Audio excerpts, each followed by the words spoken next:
चल निकल जा मेरे घर से और आइंदा इस घर की तरफ मुंह मत करना। डायन कहीं की, पहले मेरे भाई को खा गई, अब मेरी भाभी को भी। पूरा का पूरा घर बर्बाद कर दिया इसने। बुआ जी, इसमें मेरी क्या गलती है? वो तो अचानक से एक्सीडेंट हुआ था। अरे बेटा, तुम्हारे पापा कहाँ है? वो मेरी बाइक का अगला टायर पंचर हो गया, टायर बनवाना था। अरे भैया, पापा तो नहीं है। अरे प्रिया, तुम और यहाँ टायर पंचर की दुकान पर? हाँ भैया, अब यही मेरा घर है और यही काम करके मैं अपना पेट पालती हूँ। क्या ये काम करती हो तुम? पर तुम्हारी मम्मा का तो अच्छा खासा बिजनेस था, ऐसी कौन सी मुसीबत आ गई थी जो तुम्हें ये टायर पंचर का काम करना पड़ रहा है? अरे भैया, छोड़ो उन बातों को, जो किस्मत में था ही नहीं। उन बातों को याद करके दुखी होने का क्या फायदा।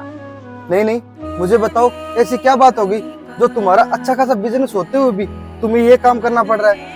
भैया, बात कुछ ऐसी है। आज से 2 साल पहले पापा का एक्सीडेंट हो गया था, जब वो मुझे स्कूल छोड़ने जा रहे थे और सर में चोट लगने की वजह से पापा इस दुनिया को छोड़ के चले गए थे।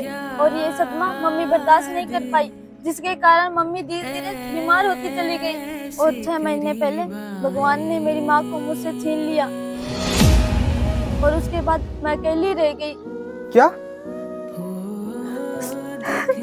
अरे अरे छोटी, रो मत, चुप चुप चुप, कोई बात नहीं, चुप। अभी तेरा भाई बैठा है और वो तेरी बुआ जी थे ना, वो कहाँ पे है? अरे भैया, उनका तो पूछो ही मत। उन्होंने तो मुझे ये कहकर निकाल दिया था।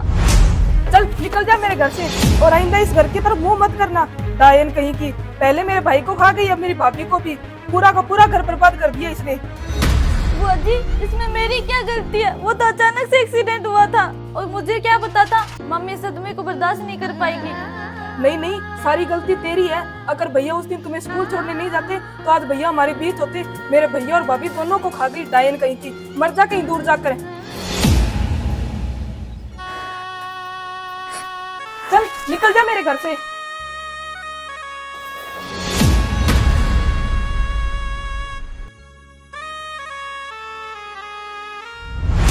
क्या इतनी बात होगी और तूने अपने भाई को एक बार बताना नहीं चाहा?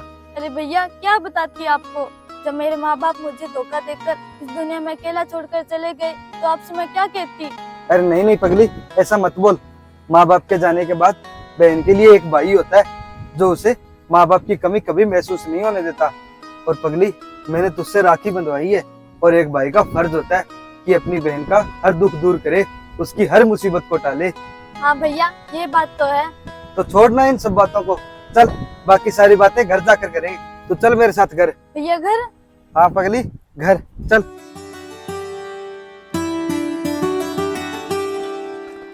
अरे सुनीता, अरे आ गई आप। आपको इतना लेट कैसे हो गया? आपको पता था ना हम दोनों को मेरे मायके जाना था। अरे सुनीता, वो लेट ऐसे हो गया, आते वक्त रास्ते में बाइक पंचर हो गई थी। अच्छा, इसलिए लेट हो गए। और ये लड़की कौन है? अरे सुनीता, ये मेरी मुंह बोली बहन है। क्या मुंह बोली बहन? आपका दिमाग तो खराब नहीं हो गया क्या? हर किसी को उठा ले आते हो घर पे। ये हमारा घर है, कोई धर्मशाला नहीं है। अरे भैया, मैंने बोला था ना, जब खुद के माँ बाप ने धोखा दे दिया तो दूसरे क्या ही करेंगे मेरे लिए। ठीक है भैया, मैं चलती हूँ। अरे छोटी रुक। और सुनीता, तुम्हें पता है क्या कि ये लड़की कौन है?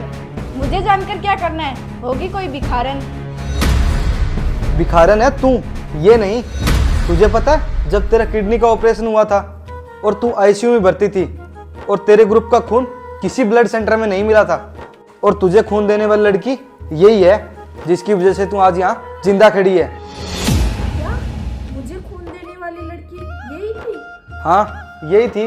अरे दीदी, मुझे माफ कर दो। मैंने जाने अनजाने में पता नहीं आपको क्या क्या बोल दिया।